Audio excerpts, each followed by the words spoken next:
Good morning and welcome to Inquisition Update. My name's Tom Fress and I'll be your host for the next hour. Thanks for tuning in. And as always, it's my pleasure to be here.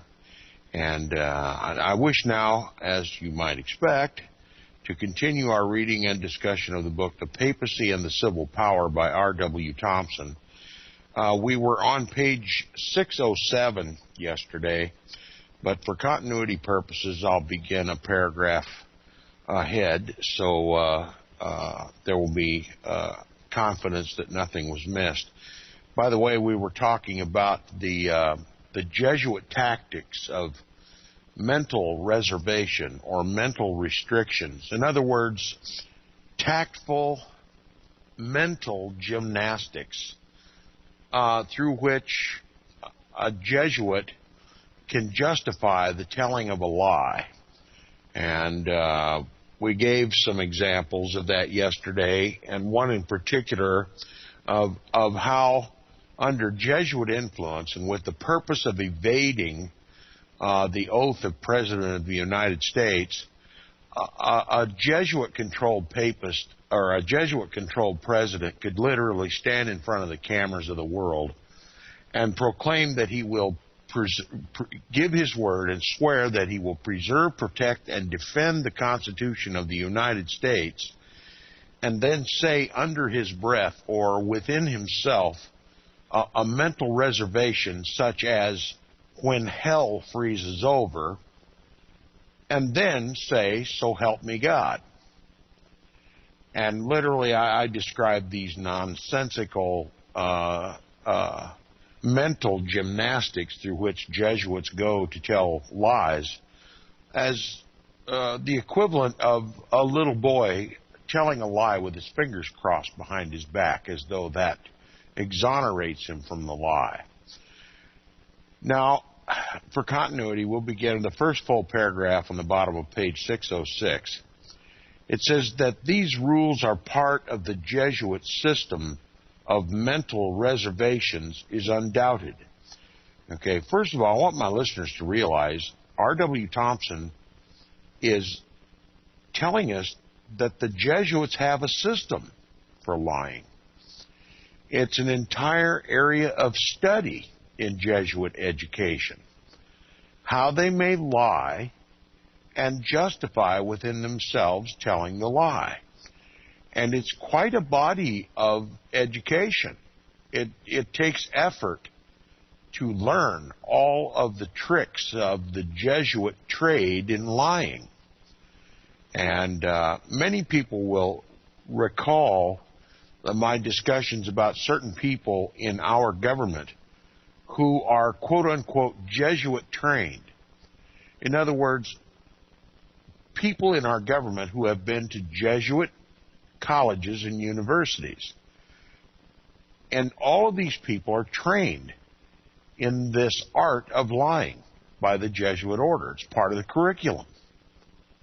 So when we elect Roman Catholics or Jesuit trained, whether they be Catholic or Protestant or Evangeli-Belly or any other denomination, if they've gone through this Jesuit training, they learn how to equivocate and to use double-sensed words and how to escape the normal sense of what they say. So they're all skillfully trained in this art, trained out of the Jesuit system of mental reservations. Now, Sanchez, returning to the text now, it says, Sanchez, one of the fathers, says, quote, a man may swear that he never did such a thing, though he actually did it, meaning within himself that he did not do so on a certain day, or before he was born, or understanding any other such, and I will add the word childish, circumstances, while the words which he employs have no such sense as would discover his meaning.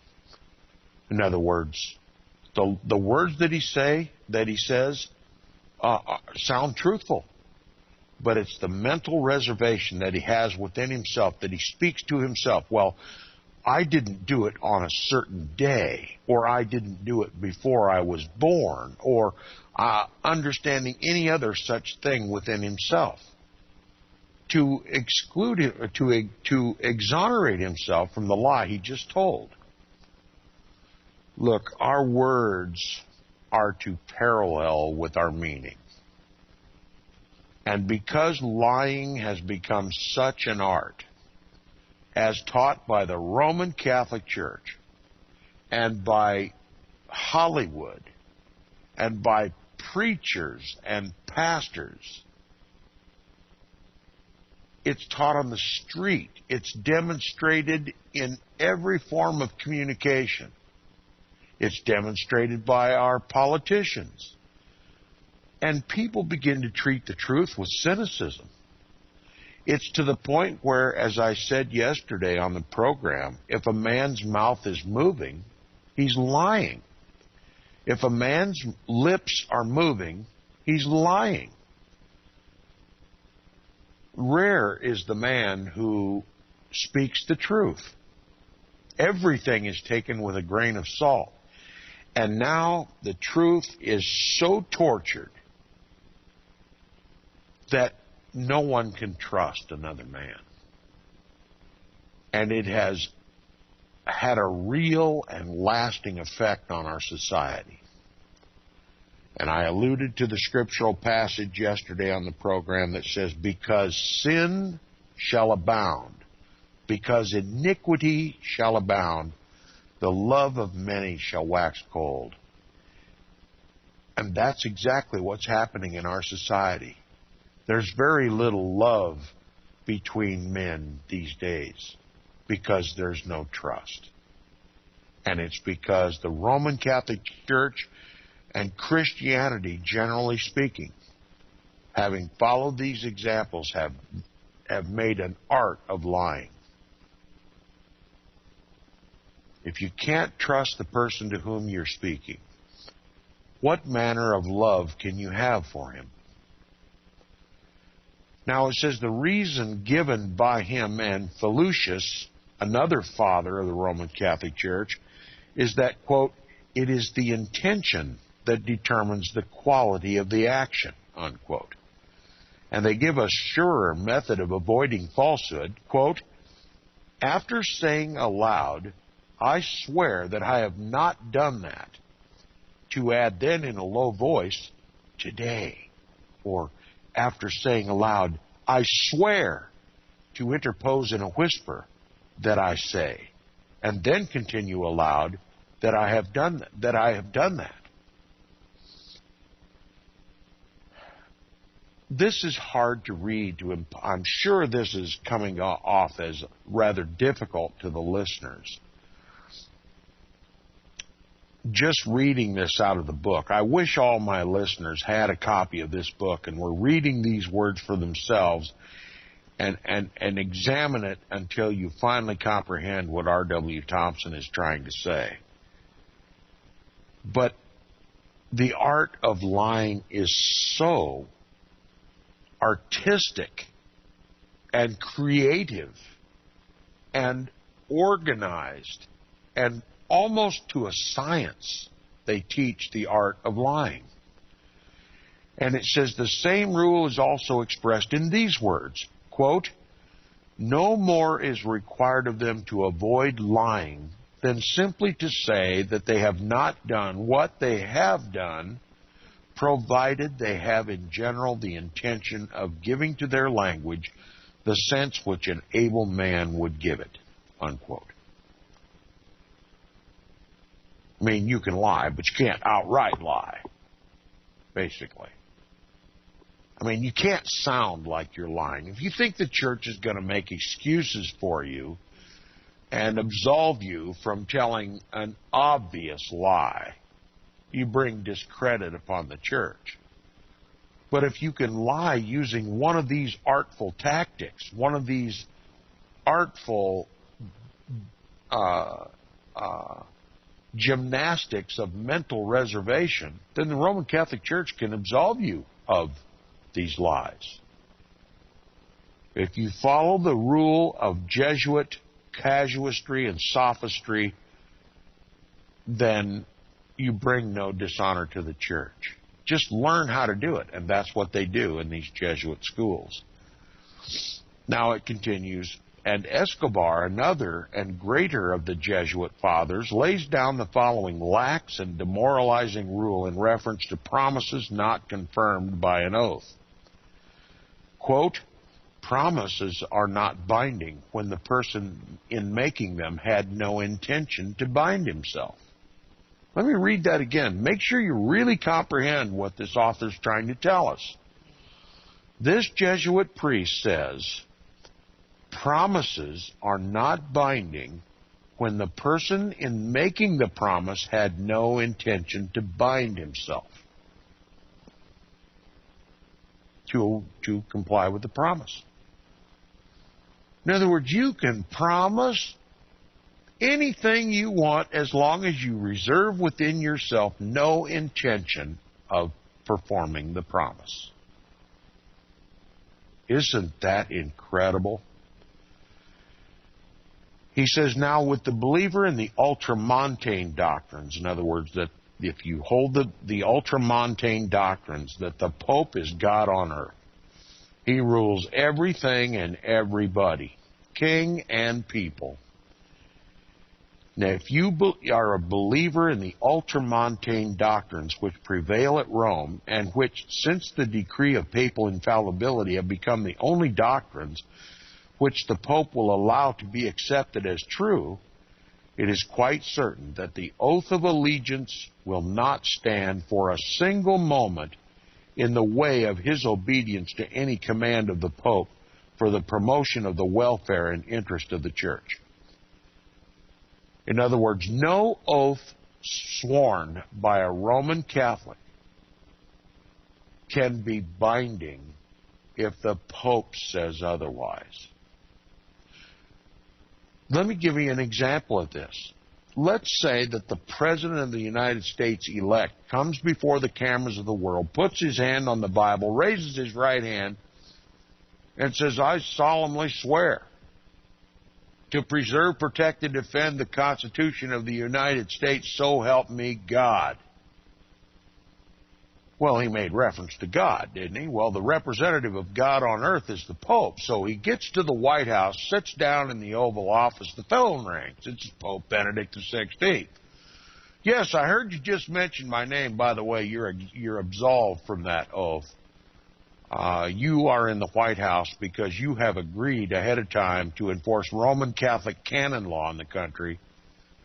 And you can pretend to be the defender of the Constitution of the United States so long as it convinces your people, only on the condition that you impose Roman Catholic canon law. And if you don't, we'll JFK you. Have a good day, Mr. President. That's the way the system works. Okay? If the Pope is God on earth, he rules your mind, and he rules your body, and he rules your spirit. He rules your thoughts. That's the way it was in history, and that's the way it is today. Now, in taking the oath, how easy was it for him to have renounced his allegiance to some civil monarch, yet at the same time to have reserved in his mind his allegiance to the Pope, not as a civil monarch in the same sense, but as the spiritual head of the Church, whose power, divinely granted, included authority over all temporal affairs within its jurisdiction.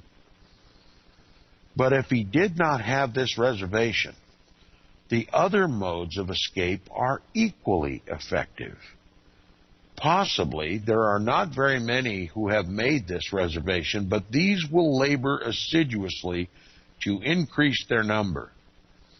The Jesuits and those upon whose minds they have impressed their teachings understand it perfectly well, and their struggles to obtain the mastery over the world are unremitting.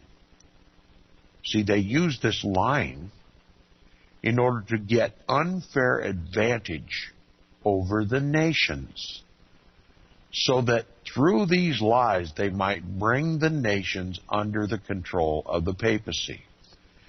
It says they have the unabated ardor of an army held together in spirit and inspirited by the promise and expectation of victory. They expect to conquer the world through these means. And it says, it is fair to assume that a majority of those Roman Catholics who have taken the oath of allegiance had no such mental reservation. We're talking about immigrants again, coming to the country and swearing off all allegiance to all foreign potentates and swearing their allegiance to the United States alone. Many Roman Catholics come and they're very happy with that. Okay? No mental reservations when they swear that oath. But these well-meaning and good citizens are relied on to acquiesce by their silence in what may be done by such as had. What may be done by those who had a mental reservation when they swore that oath. A fellow Catholic could come side by side, sit down, swear the oath with full intentions of not observing the oath. And the one who came and swore the oath of allegiance to the United States with no mental reservation, with a full intent of obeying the laws of this country and swearing off all relations with other potentates, all allegiances with other potentates, are expected to just sit and acquiesce when the others set about to tear down the country and the Constitution. And these seem to have no conception of the extent to which this passive submission may carry them. They may well pause at this point for reflection and self-examination while they are protected by institutions which allow this to them. That is, Protestant institutions. You're allowed to examine yourself. You're allowed to reflect. Whereas in the Roman Catholic Church, under Roman Catholic canon law, you're not to think, you're just to obey. Okay? When they come to this country, they have freedom of conscience to examine themselves. Now it says, if they do so, they may readily see how completely they have become entangled in the meshes of the Jesuit net and realize the nature of the efforts their hierarchy are now making to bring them under the government of the canon laws of Rome, whensoever the existing laws of the United States shall conflict with them. Perhaps not 1 in 1,000 is aware of these efforts. But who is aware of these efforts? The hierarchy of the Roman Catholic Church. They know, the bishops and the archbishops and the cardinals of the Roman Catholic hierarchy in this country know what the intent of the Roman Catholic Church under the oversight of the infallible Vicar of Christ on earth. They know that their objective is to eventually, one way or another, gradually, if at all possible, so as not to cause harm or open conflict, but to do it in such a way that eventually it can be done and the Constitution and the Protestant institutions of this country be replaced with that form of government that the papacy most enjoys, and that is a monarchical form of government. Make no mistake, as unlikely and as unbelievable as it seems, the Roman Catholic hierarchy in this country are well aware of what their job is to do in this country. Now, the proceedings of the Second Plenary Council of Baltimore, the Second Plenary Council of Baltimore, and before I even continue, just remember that Baltimore was the first archdiocese in this country. This archdiocese of Baltimore was under the original oversight of Jesuit priest John Carroll. This is the Baltimore diocese, or the bishopric of Baltimore, was the very reason why Pope Benedict XVI came to this country in 2008. That was to celebrate the 200th anniversary of the establishment of the first archdiocese in this country. So now we're talking about one of the plenary councils of this diocese. It says the proceedings of the Second Plenary Council of Baltimore were referred to in the second chapter to show the preference of the American hierarchy for the Catholic over the Protestant system of government and their opposition to certain laws in the United States. So they literally called a council, a plenary council in Baltimore, Maryland, to discuss what the Roman Catholic's purpose was to do in this Protestant form of government. Okay? This is not a blind accusation. This is history. And it says, from what was there said, it would appear very satisfactorily that their purpose was to bring about that condition of things which shall result in governing this country by the canon law of Rome. Some of the principles of which, as they affect the obligation of allegiance, have been explained. Now, did you get that? They called the council, and the purpose was to bring about the implementation and enforcement of Roman Catholic canon law in this country. And I'll remind my listeners once again, Roman Catholic canon law are founded upon the false decretals, the pseudo-Isidorian decretals, the widely accepted frauds and forgeries of ancient popes form the basis of Roman Catholic canon law.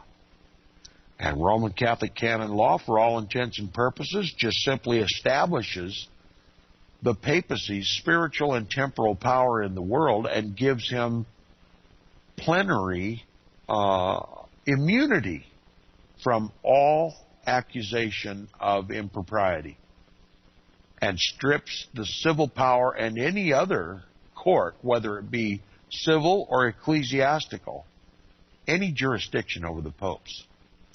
There's no law in the world under which you can bind a pope. And it was openly and plainly discussed at this Baltimore Council that the purpose of the Roman Catholic Church was to impose Roman Catholic canon law here in the United States. Now, this just proves from history what I asserted before, that the Roman Catholic hierarchy in this country know it perfectly well what they are supposed to do. Now, if there was left any doubt upon that subject, it may be easily removed. Since that chapter was written, a work has appeared entitled, quote, Notes on the Second Plenary Council of Baltimore, unquote. The preface thus begins, quote, the desire of gradually introducing in this country, as far as practicable, the ecclesiastical discipline prevalent throughout almost the entire church was strongly and repeatedly expressed by the fathers of the late National Council of Baltimore. Its decrees tend both avowedly and implicitly to promote the accomplishment of this object, unquote. They're on record. We will impose Roman Catholic canon law in replacement of the Constitution of this country. Now, we're talking about this plenary council held in Baltimore, Maryland, where it was openly discussed that the duty of the hierarchy of the Roman Catholic Church, the duty of every Roman Catholic, is to help impose Roman Catholic canon law in replacement of our Constitution. It's not a blind assertion. It's not a false accusation. It is the open talk of this council. And it says the author of the book who gives us the notes on this Second Plenary Council of Baltimore, the author professes to propound the decrees of Baltimore because they are designed to establish, quote, the same hierarchy and in consequence substantially the same relations between bishops, priests, and laity as exist elsewhere in the same church. In other words, in other countries, in Roman Catholic countries. Now, it's important to understand that early in the founding of this country, as I explained, I believe either yesterday or the day before, during the colonial period, the Roman Catholic Church was an extreme minority. They composed about 1% of the population of the colonies. They were in a very, very vulnerable position. And it didn't take a scientist to realize that if they upset the Protestants, the vast majority Protestants in the colonies, they would have been wiped out. And there would have been no hope for a Roman Catholic Church to exist in this country. So in order to secure their existence, their safe existence in this country, the Archbishop of Baltimore, the Jesuit priest John Carroll, wrote a letter to the papacy and said, please understand our situation here. If you interject yourself and appoint bishops over the church and establish the Roman Catholic hierarchy in this country for us, the majority Protestants will see your interference and might react by killing all of us Catholics. Because the Protestants in this country are in no mood to take any direction from any foreign potentate, whether it be the Queen or King of England or the Pope of Rome. They intend to establish their own government and to govern themselves. And if you interject yourself in the affairs of the Roman Catholic Church in the United States, we're toast. So if you want this nation to remain a hope for the Roman Catholic Church, you have to butt out. You have to leave us alone. Let us appoint our own bishops. Let us govern ourselves as best we can, taking into consideration the sensibilities of the overwhelming majority of these colonies, Protestants. We have to go against canon law for a time. We have to promote religious liberty where there was never before any religious liberty under papal dictation in Europe. We have to make these temporary concessions. And if you'll just quietly go along with us, we'll succeed. And we'll grow, and we'll practice, and we'll prosper. And as always, just like we did in Europe, we will conquer this nation. And we will replace the Constitution of this country with Roman Catholic canon law. But you have to butt out. The United States is not going to tolerate any interference from a foreign potentate. Now, this is what all this took place in Baltimore. Baltimore is the oldest archdiocese in the country. It's the senior archdiocese, and when this council was held in Baltimore, everybody had to regard it as a senior council. And they openly swore that the same hierarchical structure, the bishops, the priests, and the laity that exist in the United States will take on the same form as it exists in Roman Catholic countries the world over. And what form is that? They control the government. They rule the government, and they simply cause the civil power to enforce Roman Catholic canon law. So that was the direction and the purpose of this Baltimore Council from the very beginning. Now it says, in defining the canon law of the Roman Catholic Church, Roman Catholic canon law, he calls the Church a perfect and sovereign society, which possesses, quote, a threefold power: legislative, judicial, and coercive or executive. Kind of sounds like our government, right? Legislative, judicial, and executive. So it goes in the government of the Roman Catholic Church. And it says, and which cannot be subordinate to any other society. In other words, they have to rule. It's in their destiny to rule, to not be subordinate to any other society, including the Society of the United States of America. The Roman Catholic Church must rule. That's a tenet of Roman Catholic canon law. It holds the quality of infallibility and divine right. Now it says there are but two perfect societies, the church and the state. The church is absolutely supreme. That is, the Roman Catholic Church is absolutely supreme, and the state but relatively supreme. That the state, when emancipated from the church, in other words, when the state is separated from the church, it stands in open revolt against God himself. There should therefore be such close union between the church and the state that they should assist each other, unquote. Now, this is the old world order. That's how it was in Europe during the papal heydays. Clearly, they intend to do the same thing right here in the United States of America. R.W. Thompson right here is plainly telling us that the New World Order is simply the old world order restored in what used to be known as Protestant America.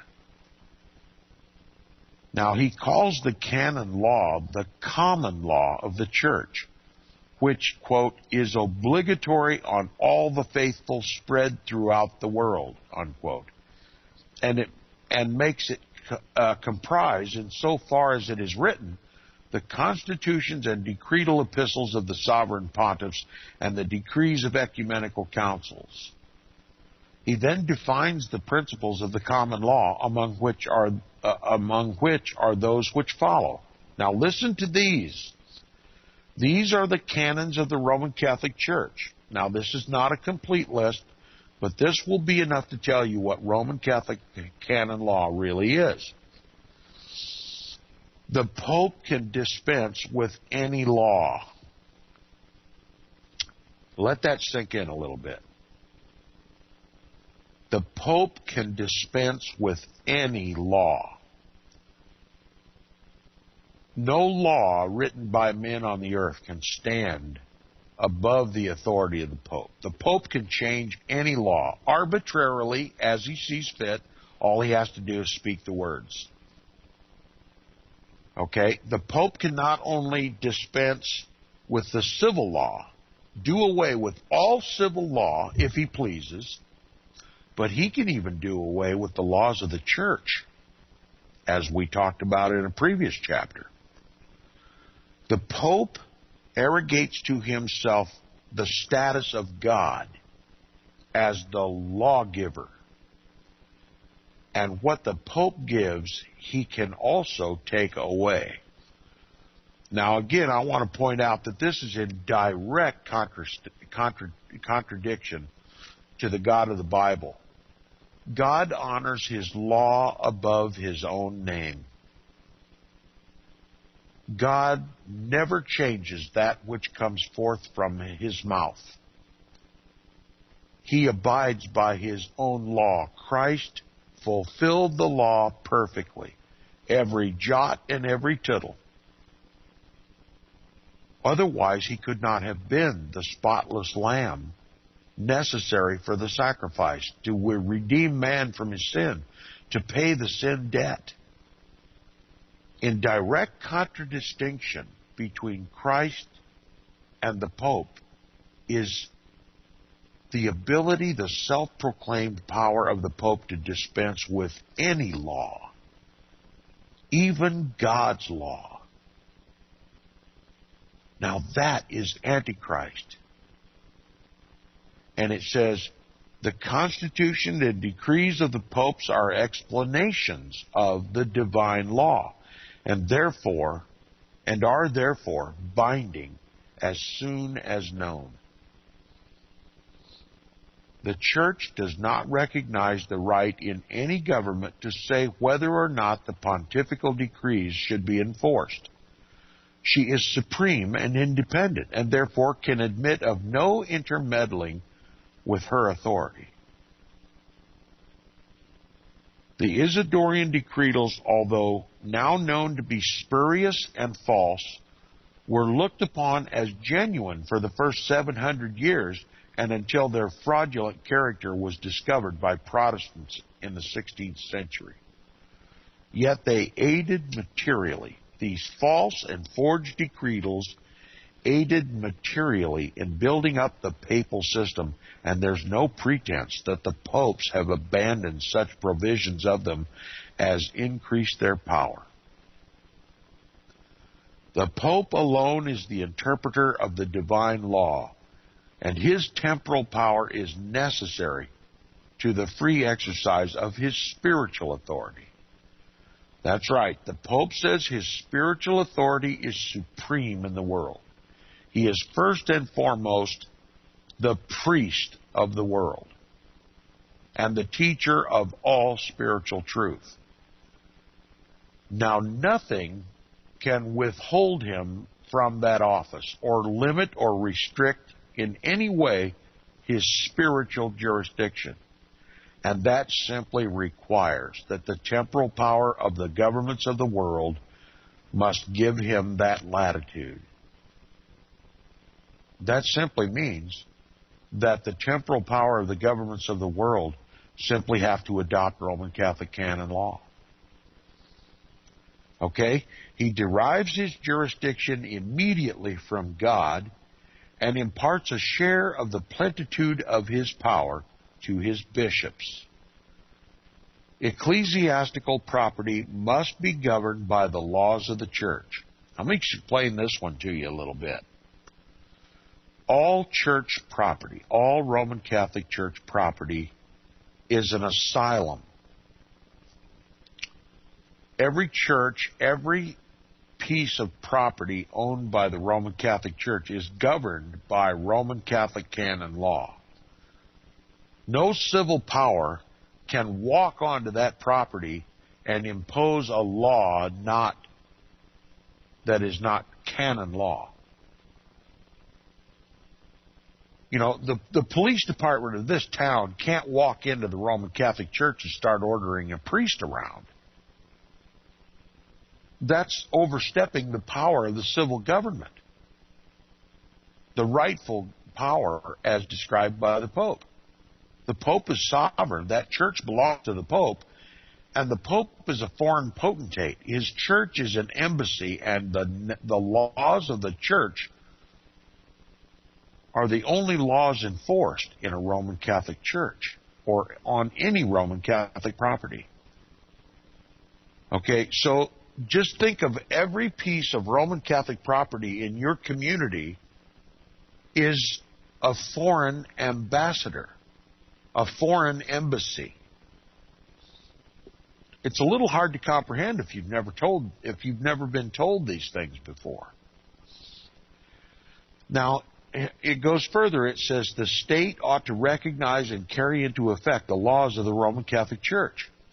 Now, that's always been the law, the canon law. That's what established the papal hierarchical system of old Europe, the old world order, that the state imposed the laws of the church on the people.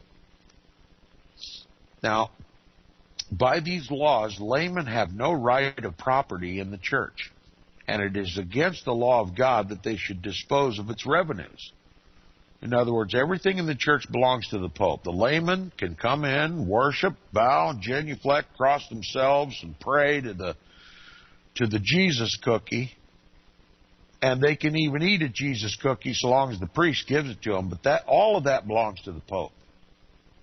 You can't take anything out of the Roman Catholic Church. You're a thief then. The Pope can have you strung up or burned at the stake. Not even the priest can use the assets of the church for his own purposes. All right? Now, where the mother of a child is a Catholic, this is going to blow your mind. We've talked about it before on the program. It says where the mother of a child is a Catholic and the father is a heretic, a Protestant, The child may be baptized at the request of the mother and against the wishes and the consent of the father. In the Roman Catholic Church system of government, the woman is the power of the family. She controls what church the family goes to.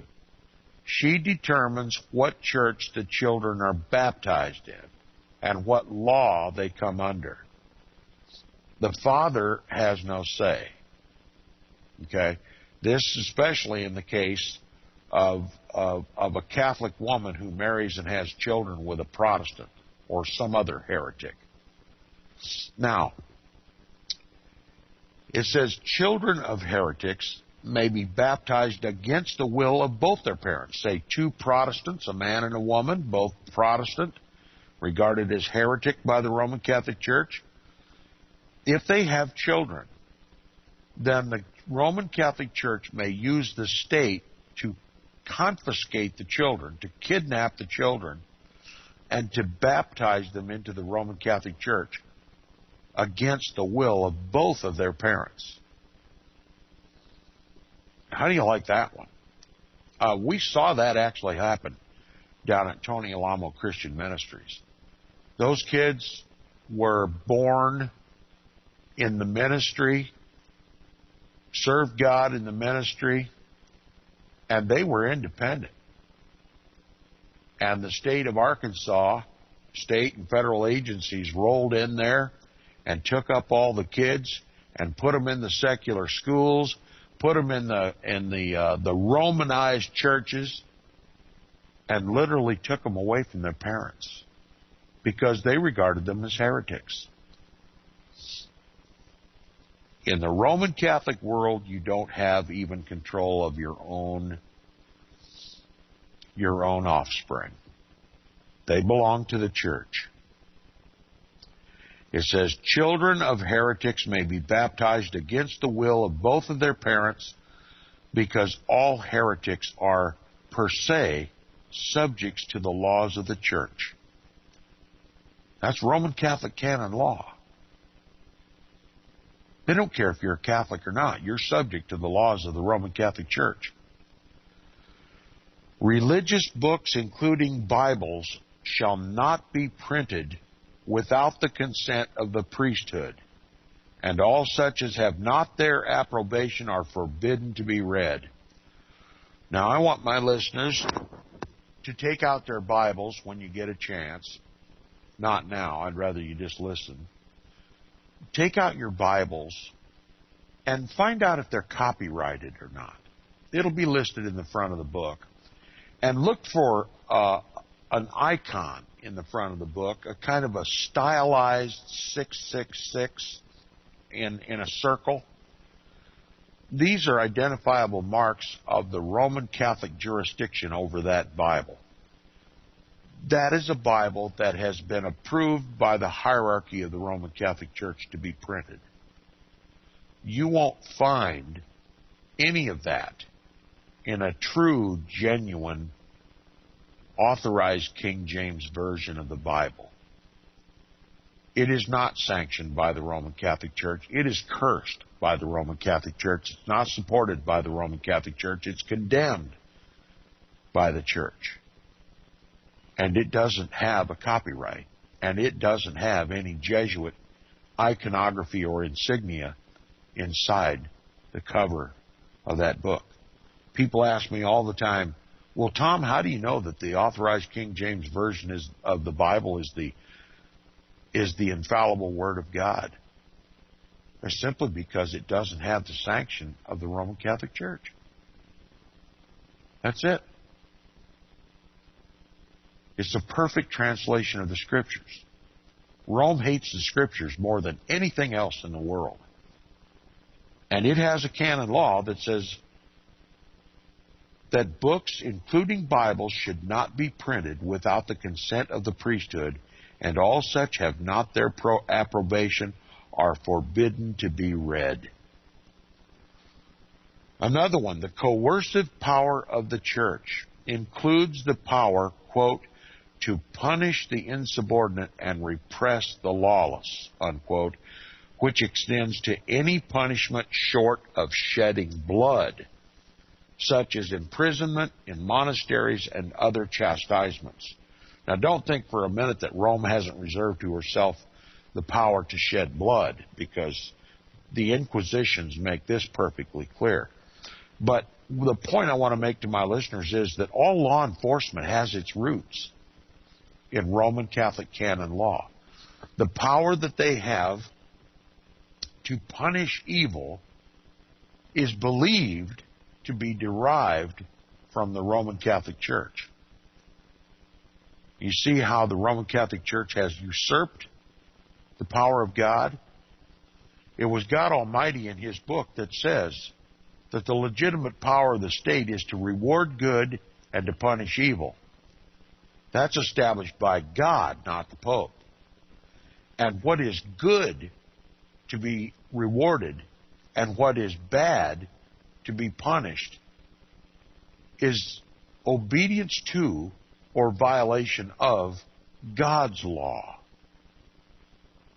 which is completely different than Roman Catholic canon law.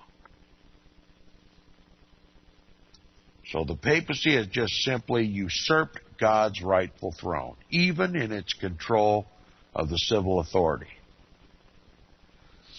Now, these provisions fall very short of the whole body of the canon law, which is set forth in the papal and consular decrees, many of which have been noticed, but they distinctly show the purpose of the hierarchy to be the introduction of the whole, that is, the entirety of Roman Catholic canon law, into this country gradually, but as rapidly as they can, either by the exercise of direct power or because of the inattention and toleration of the American people.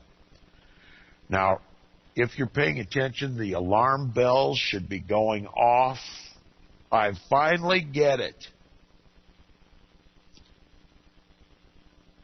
Their purpose is to, as expeditiously and as safely as possible, by direct power or indirect, through the inattention and toleration of the American people, to impose Roman Catholic canon law.